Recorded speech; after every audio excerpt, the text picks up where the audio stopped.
শ্ৰমিকেৰ মাটিৰ পট্টা পাবো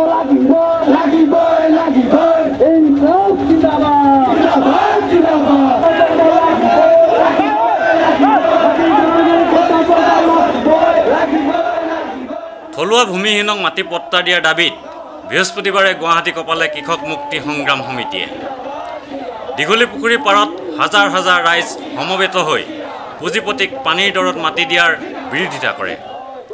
বৃহৎ পুঁজিপতিসকলক উদ্যোগীকৰণৰ নামত কৃষিভূমি আবণ্টন দিয়াৰ বিৰোধিতা কৰে অসমৰ বিভিন্ন প্ৰান্তৰ পৰা অহা কৃষক ৰাইজে। দীঘলী পুখুৰীৰ পৰা প্ৰতিবাদী ৰাইজ গৈ সমবেত হয় কামৰূপ জিলাৰ উপায়ুক্তৰ কাৰ্যালয়ৰ সন্মুখত। তাতে বৃহৎ পুঁজিপতিৰ বিৰুদ্ধে ৰাইজে বিভিন্ন শ্লোগান দি পৰিৱেশ উত্তাল কৰি তোলে। প্ৰতিবাদী ৰাইজে মাটি মাফিয়া বুলি চিনাক্ত কৰা পিঠানী, লোহিয়া আৰু ভোৰাকিয়াৰ প্ৰতিমূৰ্তি দাহ কৰে।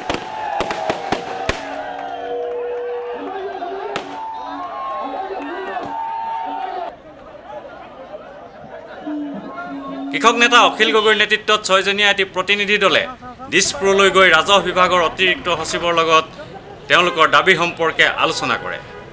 আলোচনাৰ ফলাফল সন্তোষজনক বুলি মন্তব্য কৰি অখিল গগৈয়ে কয়, আজি অসম চৰকাৰে প্ৰথমবাৰৰ কাৰণে মাতি ল'লে যে কৃষক মুক্তি সংগ্ৰাম সমিতিয়ে যিবিলাক ভূমি দাবী উত্থাপন কৰিছে সেই দাবীবিলাক মূলতঃ ন্যায্য দাবী।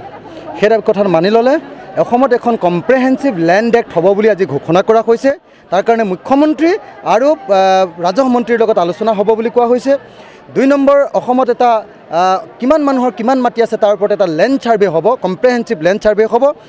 দৈয়াং টেঙানী, কাকি এই গোটেই অঞ্চলবিলাকৰ বনাঞ্চলত বসবাস কৰা মানুহবিলাকক মাটিৰ পট্টা দিবৰ কাৰণে পুনৰ প্ৰচেছ আৰম্ভ কৰিবৰ কাৰণে আজি নিৰ্দেশ দিয়া হৈছে।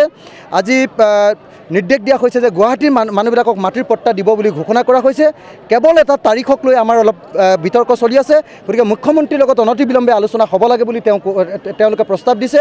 গতিকে আজি দেখা গ'ল যে অসমত আৰু পিঠানীৰ ওপৰত এনকুৱাৰী হ'ব বুলি কোৱা হৈছে। পিঠানীৰ ওপৰত এনকুৱাৰী হ'ব বুলি কোৱা হৈছে।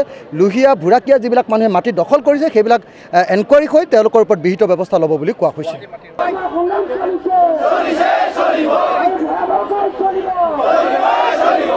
কেমেৰা পাৰ্চন সুশান্ত দাসৰ সৈতে অমৰদীপ গগৈ, চেণ্টিনেল নিউজ, গুৱাহাটী।